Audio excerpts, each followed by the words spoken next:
Tapi Jadi ada nggak semua variasi. swasta juga ya. Heeh, heeh, heeh, heeh. Pak Musni, ini kalau kita lihat pendidikan ya variatif ya. Ya. Tapi kalau lihat mahal ya, berasa ya. Ya, itulah negeri kita ini untuk orang kaya Pak, bukan untuk orang kecil Pak. Heeh. Jadi inilah tantangan yang kita hadapi. Pendidikan kita itu makin lama makin mahal. Tadi kita dengan baik kita dengarkan betapa mahalnya pendidikan di negeri kita ini. Sementara mayoritas masyarakat kita itu masih miskin Pak. Jadi bagaimana menyelesaikan masalah yang seperti ini? Padahal kemajuan suatu masyarakat, pribadi, masyarakat, bangsa dan negara tergantung pada pendidikan. Nah, bagaimana menyelesaikannya? Ya tentu bagi saya apresiasi apa yang dilakukan oleh pemerintah, misalnya ada KIP ya, bantuan pendidikan ya, ada UKT itu. Bagi saya yang memimpin sekolah swasta itu tertolong sekali dan kita apresiasi. Tapi ini juga karena kita punya lobby Pak, karena kita punya jaringan.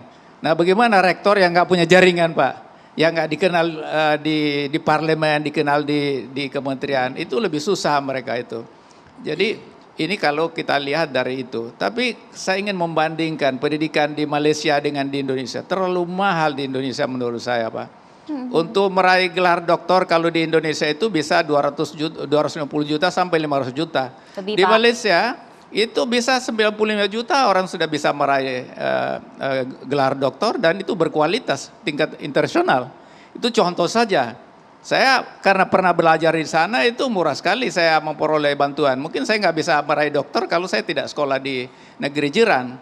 Sementara di sini mahalnya luar biasa. Dan akibatnya apa? Orang yang bisa meraih gelar doktor itu pertama kalau dia dapat beasiswa dari pemerintah. Yang kedua sudah umuran Pak.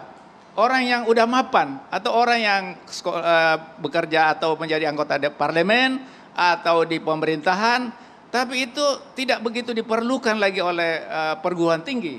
Karena yang dilihat itu bagaimana dia punya NIDN. Untuk bisa mendapatkan NIDN itu kan masih umur muda. Nah tantangan yang kita hadapi itu berat sekali di perguruan tinggi khususnya swasta.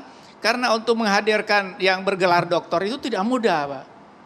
Ada yang sudah tua, tapi lagi-lagi mereka sudah tidak begitu diperlukan, walaupun sebenarnya sangat diperlukan gitu.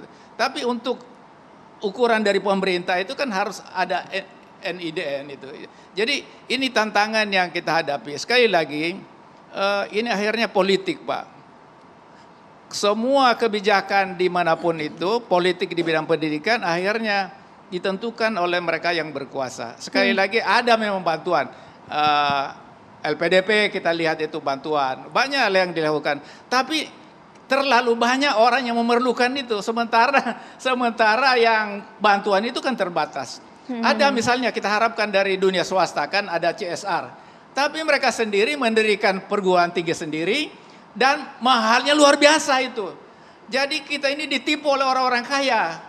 Jadi mereka udah kaya, dia pakai CSR itu untuk mendirikan perguruan tinggi dengan biaya yang sangat mahal. Dia pakai CSR untuk mendirikan rumah sakit dan itu mahalnya luar biasa. Jadi orang kecil ini dari mana Pak?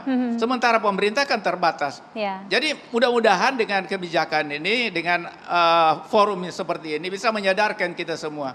Tetapi yang kita harapkan juga, perguruan tinggi itu menurut saya harus diaudit oleh pemerintah. Baik yang negeri ataupun yang swasta. Ya. Sebab swasta itu yang mendapatkan ini bantuan dari misalnya beasiswa KIP ataupun UKT itu harus diaudit.